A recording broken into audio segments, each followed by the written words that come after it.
అంటే తెలిసే ఉంటుంది. ఇది సమాన పనికి సమాన వేతనం గురించి, తర్వాత రాజకీయ హక్కుల గురించి స్టార్ట్ అయినటువంటి ఈ ఉద్యమము క్రమంగా మహిళా సాధికారత కోసమే మొదలైనటువంటి ఈ ఉద్యమము మహిళా దినోత్సవంగా జరుపుకునే స్థాయికి వచ్చింది. ఇది ఒక్కొక్క దేశంలో ఒక్కొక్క సంవత్సరం అంటే ఒక్కొక్క నెలలో ఒక్కొక్క డేట్లో సెలబ్రేట్ చేస్తున్నాం మొదట్లో.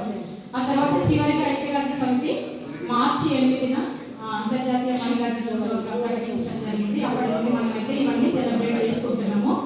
ముఖ్యంగా ఉపాధ్యాయులమైనటువంటి మనము ఇక్కడ మాట్లాడుతున్నప్పుడు ప్రతి ఒక్కరికి ఏదో ఒక ఉంటుంది. మన బ్యాక్గ్రౌండ్ అందరం కూడా మధ్యతరగతి నుండి అంటే పేద కుటుంబాల నుండి వచ్చిన వాళ్ళని నేను అనుకుంటున్నాను.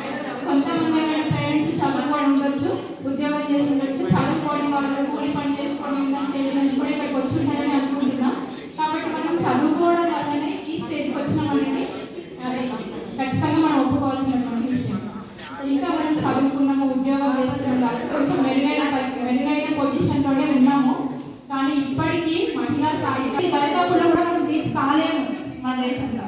ఈ మధ్య కాలంలో ఇంటర్నేషనల్ లెవెల్లో జరిగిన సర్వేలో రీసెంట్గా న్యూస్ పేపర్లో చదివిన వరల్డ్ వైడ్గా చూసుకున్నట్లయితే మహిళా సాధికారత సాధించడానికి ఇంకొక 40-50 సంవత్సరాలు పడుతుండొచ్చు అని ఇచ్చారు ఈనాడు ఆర్టికల్లో. యూరోపియన్ కంట్రీస్, అది కూడా ఇండియాలో కాదు, అది యూరోపియన్ కంట్రీస్లోనే అంత టైం పడుతుంది. మరి మన పరిస్థితి ఏంటి అని ఆలోచించండి ఒకసారి.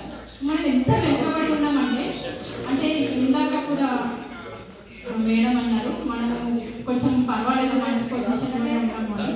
మనం చదువుకొని ఈ స్టేజ్కి వచ్చినాం కాబట్టి మనం కొన్ని హక్కులని అనుభవించగలుగుతున్నాం.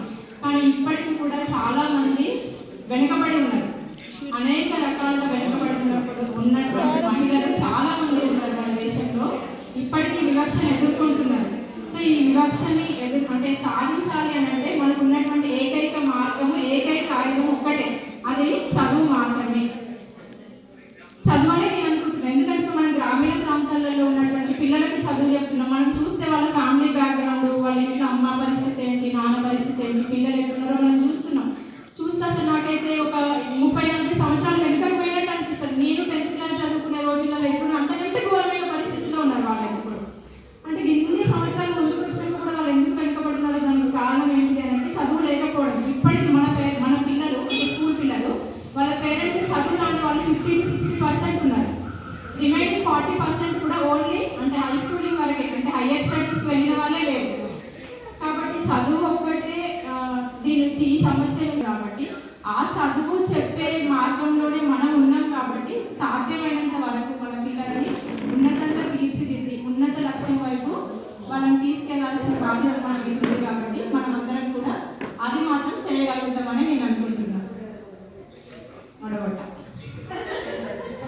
అణచివేస్తున్నారు అని అన్నారు. నిజానికి చరిత్ర చూసుకున్నట్లయితే ఆది మానవుడి కాలంలో వివక్ష ఏం లేదు, ఇద్దరు సమానంగానే ఉన్నారు.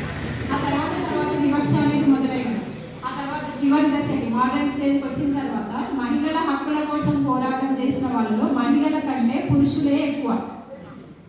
చరిత్ర చదువుకుంటే మనకు అర్థమవుతుంది. బాల్య వివాహాల నిషేధం కోసము, పునర్వివాహాల కోసము, అంటే వితంతు పునర్వివాహాల కోసము, మహిళల చదువు కోసం పోరాడినటువంటి వాళ్ళు మనం చరిత్రలో చూస్తే పురుషులే ఎక్కువ కనపడతారు. అవునా కాదా? మహిళలు చాలా తక్కువ ఉన్నారు. అంటే ఆడవాళ్ళ కోసం ఉద్యమాలు చేసిన వాళ్ళు మగవాళ్ళు ఉన్నారు. కాబట్టి మనం ప్రతి దానికి మగవాళ్ళని విమర్శించడము కరెక్ట్ కాదు. చదువుకున్న అమ్మాయి సంబంధం చూస్తే బాగా చదువుకునేది వద్దే వద్దు, భర్త మాట వినదు, ఇవన్నీ వాళ్ళు కూడా ఉంటారు. అంటే ఈ యాంగిల్స్ అనేవి వాళ్ళలో ఉంటాయి, వీళ్ళలో ఉంటాయి. కాబట్టి ఏ ఒక్కరిని అంటే ఎవరు కూడా 100% పర్ఫెక్ట్ కాదు. మగవాళ్ళలో ఆడవాళ్ళ గురించి ఉన్నతంగా ఆలోచించేటువంటి వర్గం ఉంది, విమర్శించే వర్గం ఉన్నట్టుగానే ఆడవాళ్ళలో కూడా మనం బాగుపడే వాళ్ళకంటే నిజంగా ఇందాక సార్ ఇక్కడ మాట్లాడుతుంటే ఆడవాళ్ళు శత్రువులు మేడం అని అన్నారు. కానీ నిజంగా నేను ఎప్పుడు ఈ యాంగిల్లో ఆలోచించలే. మా స్కూల్లో ఇట్లాంటి ఏదైనా డిస్కషన్స్ అయినప్పుడు నేను ఎప్పుడు లేడీస్గా సపోర్ట్ చేసేదాన్ని. నన్ను ఎప్పుడు మహిళా పక్షపాతి అనేవాళ్ళు. ఏమని అనుకోండి కానీ నేను అక్కడ సపోర్ట్ చేసేదాన్ని. కానీ నిజంగా నా లైఫ్లో నేనే ఒక ప్రాబ్లమ్ని ఫేస్ చేసినాను. అంటే అది షేర్ చేసుకోవద్దు నాకు తెలియదు. ఇందాక మీరు అన్నారు కదా, అంటే ఏమీ తెలియని స్టేజ్ నుండి అసలు నాకు ఏమి రాదు అనుకునే స్టేజ్ నుండి సైకిల్ తొక్కడం కూడా రాని స్టేజ్ నుండి కార్ నేర్చుకున్నాను. స్కూటీ నేర్చుకున్నా, కార్ నేర్చుకున్నాను. మా సార్ ఎంకరేజ్మెంట్ నేర్చుకుంటే దాన్ని కూడా దానివల్ల కూడా నేను ప్రాబ్లం ఫేస్ చేసాను. అది ఒకటి. లేడీ వల్ల. అంటే అప్పుడు అనిపించింది నాకు నిజంగా ఆడవాళ్ళ శత్రువులు అని అంటే అది నిజమే కావచ్చు అనిపించింది. అంటే విచిత్రంగా చూస్తే దాని కూడా మన మనోళ్ళే, వాళ్ళు కాదు. అమ్మో ఇట్లా పోతుంది, అంత అవసరమా, చక్క బస్సులో పోవచ్చు కదా, ఆటోలో పోవచ్చు, మెయిన్ రోడ్డు ఉండే స్కూల్. అది నిజంగా నాకు అప్పుడు అనిపించింది, నిజంగా అసలు అణచివేసే వాళ్ళు మన లోపలనే ఉన్నదా, ఒక వాళ్ళు ఇందాకంట కదా, అందుకే అన్ని యాంగిల్స్ ఉంటాయి. అట్లా అప్పటి నుంచి ఇంకా ఈ యాంగిల్లో కూడా ఆలోచిస్తున్నాను. కానీ ఎప్పుడు ఎదుగుతుంటే అందగొట్టే వాళ్ళు కూడా చాలా మంది ఉంటారు, అది మన వాళ్ళలో కూడా ఉన్నారు. ఇప్పుడు ఎన్ని వరకట్ల గృహహింస కేసులల్లా అత్త పేరు ఆడబిడ్డ పేరు నమ్మదవుతుంది అంటే వాళ్ళు ఆడవాళ్ళు కాదు. నన్ను నేను ఎకనామిక్స్లో ఎకనామిక్స్ చేసినప్పుడు మా ప్రొఫెసర్ అడిగింది క్వశ్చన్, అంటే ఎంతసేపు మైనర్ అని అంటున్నారు, వరకట్న వేదికల కేసులో ఎంతమంది అత్తలు ఆడబిడ్డలు ఎంత అవుతున్నారు, మరి మామ పేరు ఆడబిడ్డ భర్త పేరు నా పేరు చెప్పకుండా అని అన్నారు. అప్పుడు నేను తక్కువ ఏమన్నా అంటే ఆ అత్త కనుక ఉన్నది మామ కదా, ఆడబిడ్డ కనుక ఉన్నది మొదలు కదా అని అన్నట్టు.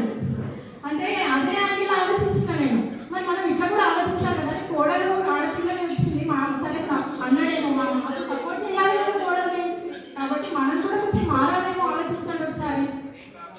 అంటే వ్యక్తిగతంగా అనట్లేదు, ఇంతవరకు సక్రమంగా వినియోగిస్తున్నాము.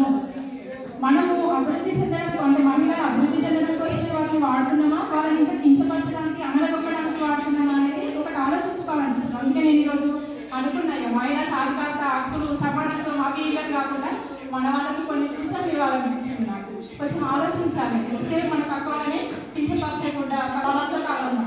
ఇప్పుడు ఆమె అత్త అయినాక మరి నేనే మాట్లాడాలని టార్చర్ చేసింది, మరి నా కూడా నేను మంచిగా చూసుకోవాలి అనుకోలేదు, అట్లా అనుకోదు. అప్పుడు నేను అనుభవించినా నన్ను చేయలేదు టార్చర్, ఇప్పుడు నేను చేస్తాను. ఇది సినిమాలు చూసింది కాదు, నేనే రియల్గా, నేను ఎవరో కాదు, మా ఇంట్లో మా అత్తయ్య చెప్పేది అన్నట్టు, మా అత్త నన్ను ఇట్లా టార్చర్ చేసింది అని చెప్పేది. మా అత్త నన్ను ఎట్లా చేసిందో తెలుసా, ఇద్దరు నా ముందే చెప్తాను, మా అత్త నేను చేసింది నన్ను చేసినాక నేను చేసింది తక్కువనే అని అంటారు అన్నట్టు. అట్లా అందుకు మనం సపోర్ట్ చేసుకోవాలి కదా, ఫస్ట్ మనం సపోర్ట్ చేసుకున్న తర్వాత మనం పక్కన వాళ్ళ నుండి ఆశించాలి. కాబట్టి మహిళలందరికీ మన ముందుగా నేను ఇంకొకటి ఇందాక మేడం అన్నట్టు రాత్రి 11 అయింది 12 అయింది బయటికి పోవాలి, ఆయన పిలవాల్సిందే కదా అని అన్నట్టు. ఎందుకు ఆయన పిలవడం, ఆయన పిలవకుండా మనం వెళ్ళగలిగే పరిస్థితి ఎందుకు తెచ్చుకోవట్లేదు. ఇంట్లో ఆడపిల్ల అమ్మాయి ఆడపిల్లని 10 అయింది బయటికి వెళ్ళకు, 10 అయింది బయటికి వెళ్ళమని అలా అనుకుంటే 10 అయింది ఇంట్లోనే ఉండాలి అయిపోతుంది కదా, అసలు ఆ ప్రాబ్లమే రాదు కదా అమ్మాయికి. అవునా కాదా? ఇప్పుడు ప్రాబ్లం ఎదురయ్యేది ఎవరి వల్ల, ముఖ్యంగా పెంపకంలో ప్రధాన పాత్ర పోషించేది అమ్మనే కదా.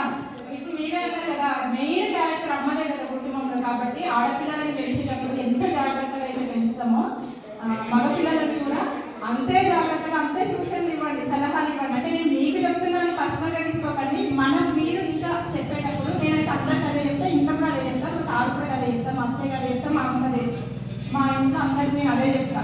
అంటే ఇక వాళ్ళు వినేవాళ్ళు వింటారు, బాగా అనిపిస్తే రిసీవ్ చేసుకుంటారో లేకపోతే లేదు, కానీ చెప్పడం అయితే మా సార్ అయితే నన్ను అంటున్నాం మనం టీచర్ జాబ్ ఇవ్వడం తల్లి మమ్మల్ని చంపుతానని స్పీచ్ ఇచ్చి క్లాస్లో పోరాడు అంటే మా క్లాస్లో చెప్తాను అని.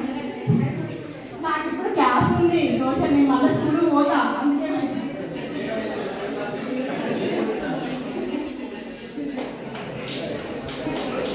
అందుకనే దయచేసి అందరూ కూడా అంటే నేను మాట్లాడితే ఒకటి నచ్చవచ్చు నచ్చకపోవచ్చు, ఎవరైనా ఎట్లయినా రిసీవ్ చేసుకోవచ్చు. నా మనసుకు వచ్చింది నేను చెప్పాలనిపించింది చెప్పిన. కాబట్టి మనం ఎప్పుడు ఎంతసేపు ఆడపిల్లలకు జాగ్రత్తలు చెప్పి అబ్బాయిని వదిలేసే బదులుగా ఇద్దరికి జాగ్రత్తలు చెప్పి ఇద్దరు ఇంట్లో ఉంచితే ఇద్దరు కూడా ఫ్రీగా బయటకు వెళ్ళగలిగే పరిస్థితి చాలా దారుణంగా ఉన్నాయి.